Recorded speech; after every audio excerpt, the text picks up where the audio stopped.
let's start with the next chapter on double integration within theorem. Maybe we will return back to differential forms if some of you guys are interested to meet on such a day.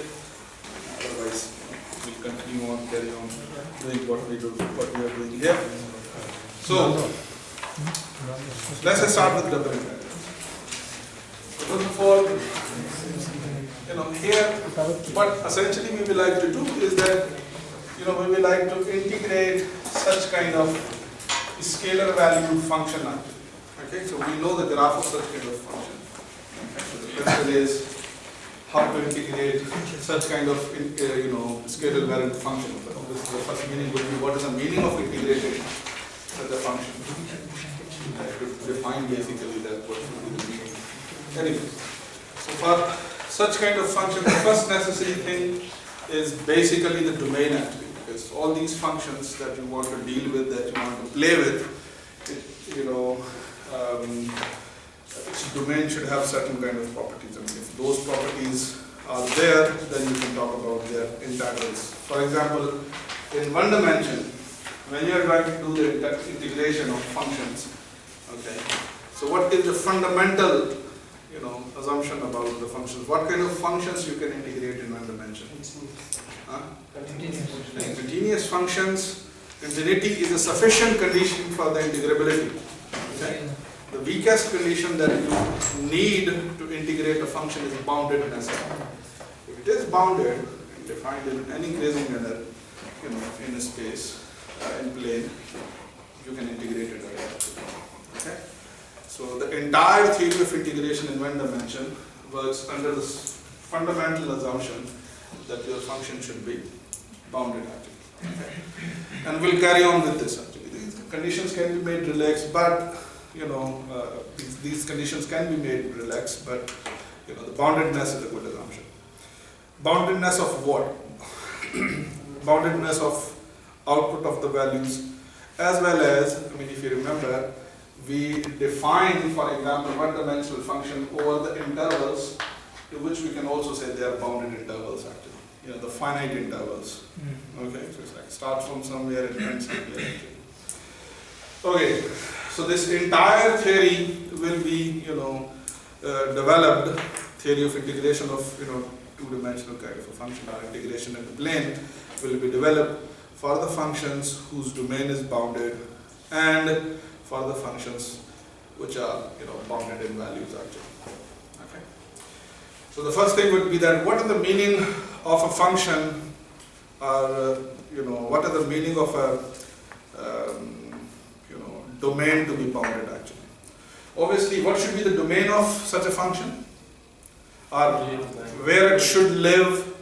So it should be in R2. So the R2 should play as a role of the domain, but what we like to do, if you take the entire R2, okay, so that's unbounded space, but we will like to talk about really the functions whose domain is a bounded function. So what do you think? How can I say that for example, if this is a domain of a function in R2, so obviously I'm going to talk from the perspective of x and y. Shall we call it a domain? Or shall we call it a bounded function, a bounded domain actually? Okay. So why we should call it a bounded domain? So imagine instead of this domain, I have this as domain actually. So it's strip actually. So you're taking all the points on a strip, okay, that goes on forever actually, maybe from one side or from the both sides actually. So would that be a bounded domain? Okay. So if the domain is a circle, would that be a bounded domain?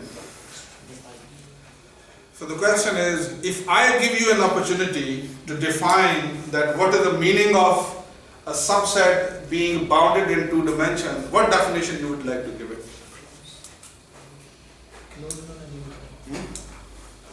So starting and ending point is so it's like, so when you are in one dimension you can talk about the starting and ending point, but here you are trying to deal with, how do you, I'm sorry? How did Theorem Obviously obviously all elements here, an arbitrary element here is an ordered pair actually. But the question is, how can I say that this entire region is bounded? Your boundaries may include. So just boundary include or the bounded over. So if I assume that boundaries of this regions are included in the region, so would that make it a bounded set actually? Okay, let's start thinking from the one dimension actually, okay? So take a real line, and if I give you a subset of a real line, would you tell me that that is a bounded set or not? How about if I give you an open subset, is it a bounded, subset? Open subset, open. So it's like which starts from A and B, is it a bounded subset? So I think it's bounded. So how do you, what is the sense of being bounded actually, तो मतलब initial और point है उसको ऊपर function जो है वो define होना चाहिए. नहीं, it's not about. So boundedness is not something related with the functions, okay? Like we want to study the functions which have bounded domain, but boundedness is, So why I'm going to say this region that you are sitting in is a bounded domain actually. It's a bounded set. It's not something infinite. सब ये कह सकते हैं कि bounded में हमारे पास वो points होंगे जिसके नेबर्स हैं ना वो सारे उसमें सेट में कंटेन नहीं करेंगे. Least and greatest upper bound होनी चाहिए. Okay. Here's a definition of boundedness in one dimension. A set is bounded in one dimension if you can put it in a closed interval. Yes. Okay. If you can put it in a closed interval, I'm going to call it a bounded set. So imagine आपके पास set है that is the union of a lot of what do you call open intervals actually. So can I say that it's a bounded set? I'm going to say yes. What do you call combine them all, and I can find a closed interval which is going to contain all of these what do you call sets actually. So okay, that's intuition in one dimension. What do you think? What should be the definition of a bounded domain in two dimensions? कोई ऐसा reason find करे जिसका ये subset हो. Okay, and what would be the analog of a closed interval in two dimensions? The simplest. Closed circle. Okay, you can have closed circle. In other words, if you can have a closed circle, so if you can fit your region into a given, in a circle, okay, so you're gonna say that it's a bounded set actually, and it's not something special about circle. You can even define that if you can put an entire region in a rectangle, it's a bounded set actually. Okay. So if I define what do you mean by a bounded subset of R2? In other words, so imagine that this is a subset of R2. I'm going to say that this subset is bounded. Okay. If I can find a rectangle, so what would be the meaning of rectangle? In plane actually. So how can I write rectangle as a set? Super cross product. So it's a cross product of this interval with this interval actually. Okay. So if this is A to B, this is like C to D, you're going to call it. So if bounded if S is a subset of say AB cross CD, okay, for some say AB, CD and R. If you can put your entire region into a rectangle, you're going to call it a bounded. And there is nothing wrong with being circular. You can choose a circle actually as well, okay, but that would be a bit complicated structure, but you can have it from it. So what would be the meaning of a bounded set in 3 dimensions? So if you can put it in a box, I'm going to say this is bounded. So why it's bounded? Because I can find a box in which I can put it. Which room? Okay, so the room itself is like a box actually. Okay, and this is a part of that box actually. So it's a very natural definition. Sir, boundedness को sir हम define करने के लिए boundedness ही use कर रहे हैं sir. ये किस तरह मतलब कि वो जो rectangle आ रहा है sir. Okay, here's the thing.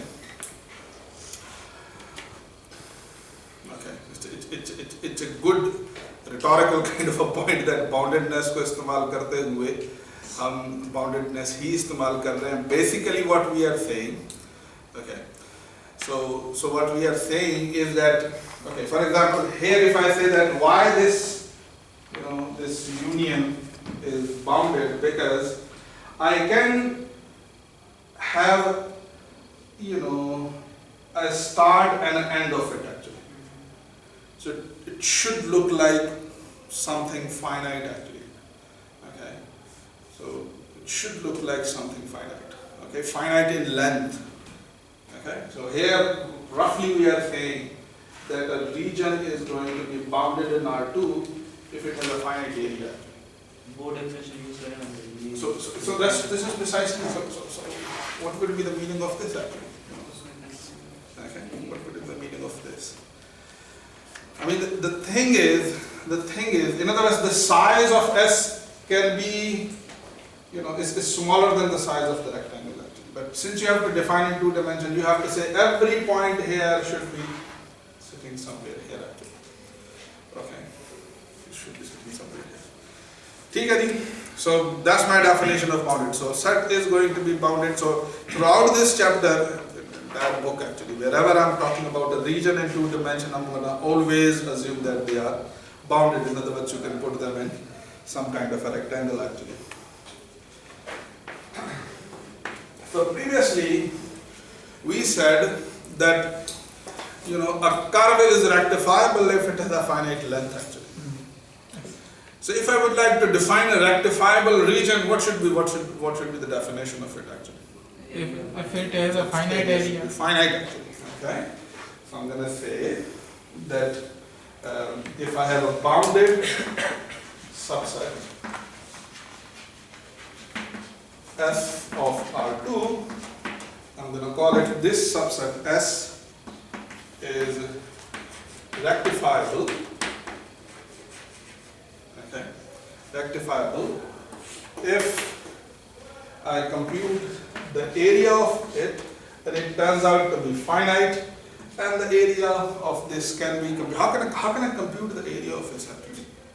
So if I give you this region, okay, and I say keep aside your all mathematical intuitions actually, or your mathematics, and just give you what would be the very natural way to compute the area of this, what do you call, region actually. कैसे करेंगे compute? So think from a, for example, a 5-year, a 5th class kid actually, who doesn't know any calculus and not any geometry. So what? The best is that you split this entire region into the, for example, equally spaced rectangle or equally sized rectangle, and then you say that, okay, how many of rectangles are filling this entire area actually. Okay. So if I, for example, draw an arbitrarily small rectangle, so what should be the dimensions of it actually? So dx and dy. This has some dx and dy dimension, okay, and dx and dy is what? Their product is going to give you the area. So I'm going to say that take rectangles, okay, and split in such rectangles this region, in this entire region actually, and then sum up all those rectangles actually over the S. Okay? So we're going to call it KD, yes, S is a rectifiable region. There is a glitch. The glitch is that I'm using a notion that I haven't defined yet. Okay? So I'm going to define it. Then this will make more sense to you that what does this mean and why this is a sensible way to write it actually. Okay? So if you assume for now that vaguely you are splitting your entire region into such small rectangles, okay, and then you are computing their areas actually. Okay, summing up all their area that can give you the the area of the surface area of S, okay, the area of this plane region S. And then if this is finite, you're going to call it a rectifiable region. Okay? So the next thing that we're going to do,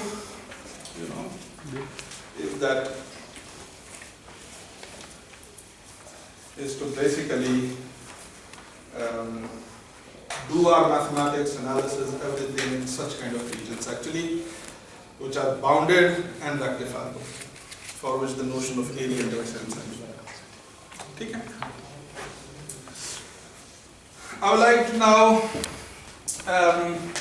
talk about a particular class of the region, a specific kind of the region, two specific kind of the region, and then arbitrary regions can be really seen as either one of those types of the region or their combination actually. Okay. So let me define what do you call Fubini regions actually. Okay. Fubini regions.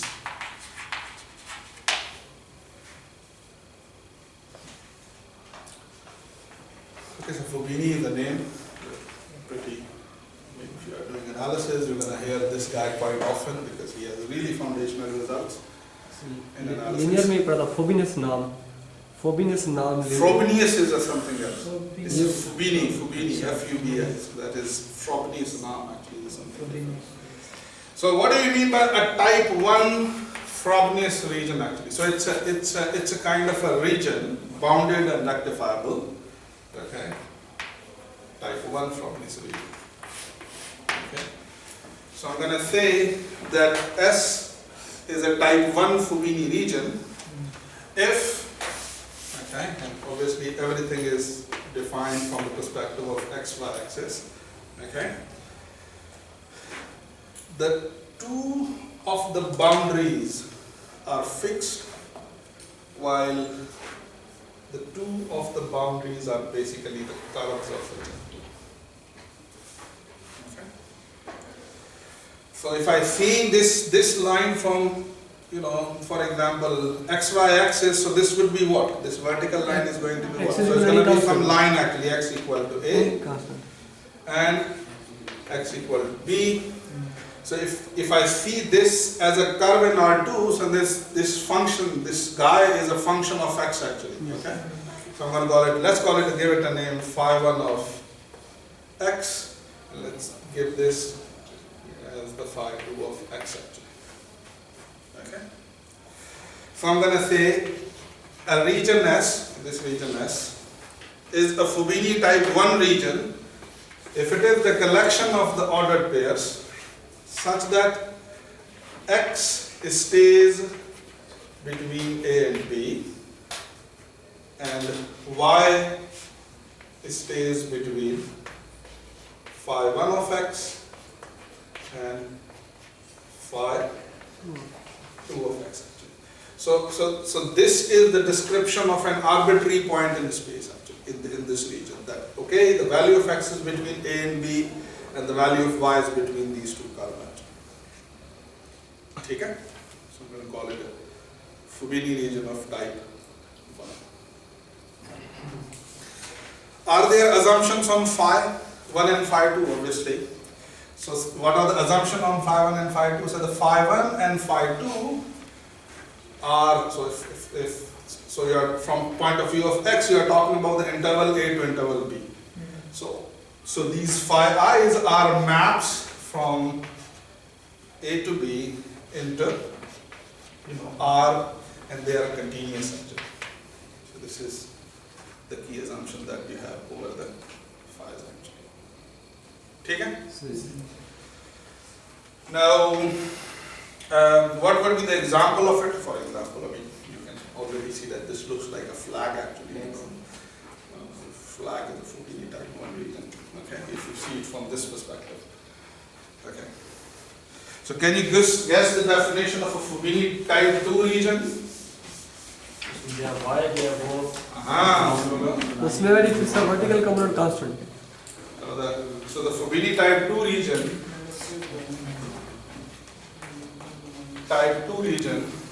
okay, is going to be what?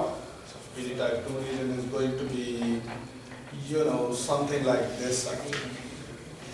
So if I'm in xy plane, yes, it's something like this. Okay, where, you know, these two are the curves actually. So say that it's a curve that starts from, for example, C to Y equal to say D. Okay. So Fubini regions, as I said, keep always in view that Fubini regions are bounded and rectifiable regions. So this assumption is there always. Okay. And what name should I give to this curve, for example? Same name, but So very let's call high. it phi 1 of, but this time function of y, and phi 2 of, this time function of y. Functions may vary. I'm sorry? Phi 1 and phi 2 may vary. Fine. Phi 1 and phi 2 may vary. Yeah. They can be different. Yeah, they can. And what about in type 1? They can be different actually. So these can be different curves. It's not necessary that they are. So it's not necessary that the vertical length should be same with all over the. No, it's very good. There's no restriction actually. So you can have one side bigger and other side smaller in length, and then you can think of all kinds of curves actually. So this is just one kind of indication of it actually. ठीक है जी. So how should I define type 2? So that if I say that T is a Fubini region 2, so if I say that this region is a T, so what would be the abstract description of a point in this region? So I'm going to say this region is the collection of the points x, y, for which the x sits between, say for example, phi 1 of y. I mean, let's not confuse phi 1 and phi 2, but if you wish you can give it a name phi 3 and phi 4 actually. It's not necessary that these should be the same phi 1 and phi 2 will do that. Okay. But sir, parameters are also different. Phi 3, what do you mean by parameters? So their input is x and their input is y. Yes. Yes. ठीक है. Just said that, or maybe, okay, so he's doing a good job than us. So he's not using phi 3, so he's using psi, Yes, sir. which is good. So psi 1 and psi 2. Okay, so we don't need to invent a lot of new notation. Okay, so psi 1 and psi 2, which is same as this actually. So this would be a Fubini type 2 region. So what you gonna say about a rectangle in 2 dimension? What type of region is it? It's a, दोनों type ये दोनों Both actually. So Both, sir. Fubini type 1 and Fubini type 2. 2, both actually. combo region. How about the circle? Sir, it's also both. It's none. It's none, sir. It's none. Yes, sir. Yes. So is there a clever way to see it as some kind of a, Sir, it can be, sir, but if we fix 2 points, opposite point, like if we draw the diameter and we fix 2 points, then So I mean, if I draw an imaginary line. it crosses from center. Okay, center, yes, center. Crosses from Then there are center. two- What are you gonna say? Then upper side is a function phi 1 and lower the phi 2. Even you can say that. Imagine you have these imaginary lines Yes, sir. which are just touching really the tangent lines actually. So I'm gonna say that this is like your x equal to, okay, I mean if this is at origin, this is like your x equal to minus r, and this is like your x equal to r, if this center point is origin. So, And your phi 1 is this upper nap, okay. What is going to be the equation of it? Y equal to square root of 1 minus x square. This is going to be y equal to minus square root of 1 minus x square. So it's Fubini type 1. But these tangents I can draw from the top as well. So it's Fubini type 2 as well. जी. इसके circuit के अंदर जो है rectangle square है फिर ये दोनों का कॉम्बिनेशन बन जाएगा. You can have it. I mean, as I said, so the regions that we are interested mostly in either are going to be Fubini type 1 or Fubini type 2, or you can split them into the type 1 and type 2 actually. So this is one of the way that, I mean, if you for example slice it in half, okay, then you can see it a bit differently actually. Anyway, so it's both actually. It's both as well. Okay.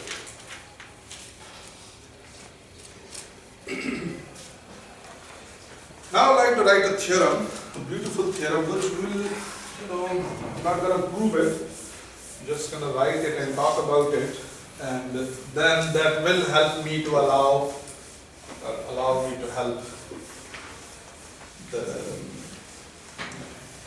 what should I do? Okay. So that is going to allow me to interpret the double integral in a specific manner actually.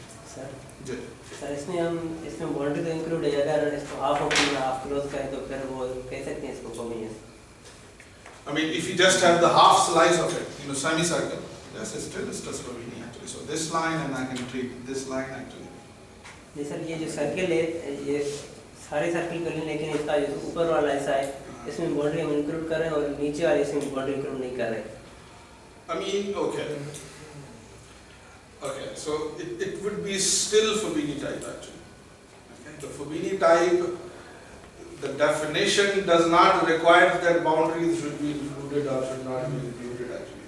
Okay, so the definition says that, so if x lies strictly between psi1 and psi2, fine, and if y lies strictly between c1 and c and d, it's also fine actually.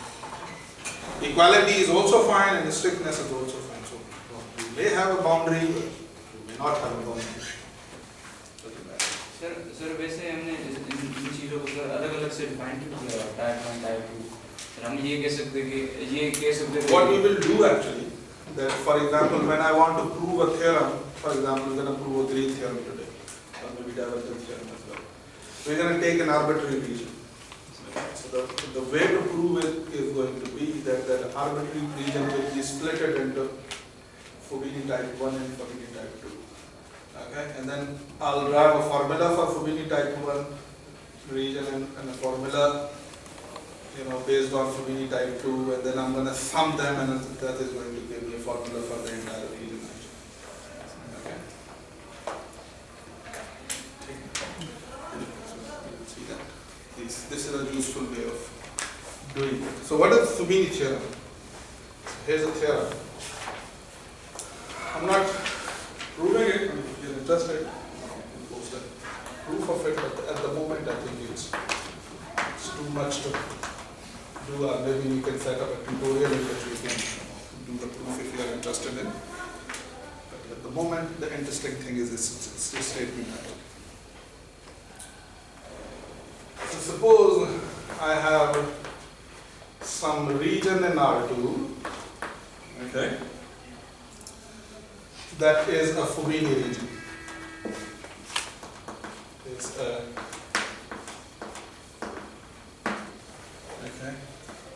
Fubini region. So if it is a Fubini region, then this S is rectifiable. In other words, you must be able to compute its area. Okay, you can already see why intuitively. And number 2, if S is type 1, if S is type 1, and you want to integrate a function, two-dimensional function f of x, y, and I should say f from S to R is continuous. So imagine S is a type 1 region and F is a continuous map defined on that region actually. Okay? So in space is going to be some kind of a graph. And I want to integrate this F over this region R actually. Yes,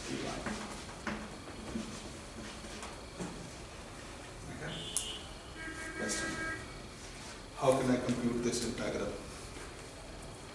So the way to compute this integral is that integrate this function, say with respect to say dy, and you are allowed to interchange the limits. Okay. This theorem allows you, not in general. So we'll discuss the case that when you want to switch the, what do you call differentials, you have to make changes in the limit actually. Okay. But within this region, this say theorem, it's fine. Okay. So integrate first this function with respect to the y. Okay. And for the y, I know since it is Fubini type 1,